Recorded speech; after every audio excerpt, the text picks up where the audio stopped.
انسان جتنے بھی اعمال کرتا ہے ان تمام اعمال میں بنیادی چیز جو ہے وہ نیت ہے کہ یہ عمل کس کے لیے کر رہا ہوں۔ اگر عمل اللہ کے لیے کر رہا ہے تو اللہ رب العزت اس کا بدلہ عطا فرماتے ہیں، کیونکہ حدیث پاک میں ایک جگہ فرمایا ان اللہ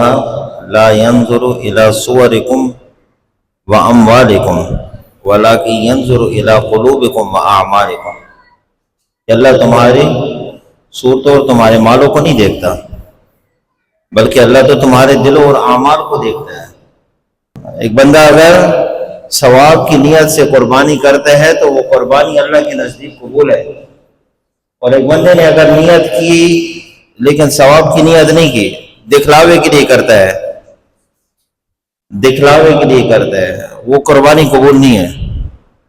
وہ قربانی قبول نہیں ہے۔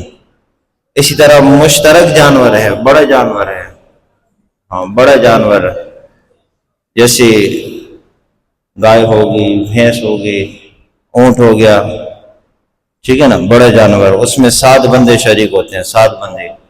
اب 7 بندوں میں ایک بندے کی بھی نیت صحیح نہ ہو،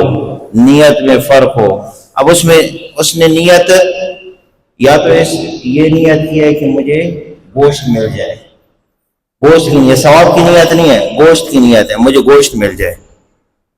یا یہ نیت کی ہے کہ بھائی میرے بیٹے کا ولیمہ ہے تو ولیمے میں یہ گوشت استعمال ہو جائے گا، تو بیٹے کے ولیمے کی دعوت کے لیے میں گوشت مجھے مل جائے گا تو چلو میں ان کے ساتھ حصہ ڈال دیتا ہوں۔ تو اس ایک بندے کی نیت کی وجہ سے وہ 6 بندوں کی قربانی خراب ہے، قربانی ایک کی بھی قربانی قبول نہیں ہوگی، ایک کی بھی قربانی، نیت پر اتنا بڑا اثر ہوتا ہے۔ 1.5 لاکھ کا جانور لیے ہوئے، 2 لاکھ کا جانور لیے ہوئے، 2.5 لاکھ کا جانور لیا ہوا ہے، لیکن ایک بندے کی نیت خراب ہوئی، اس ایک بندے کی نیت کی وجہ سے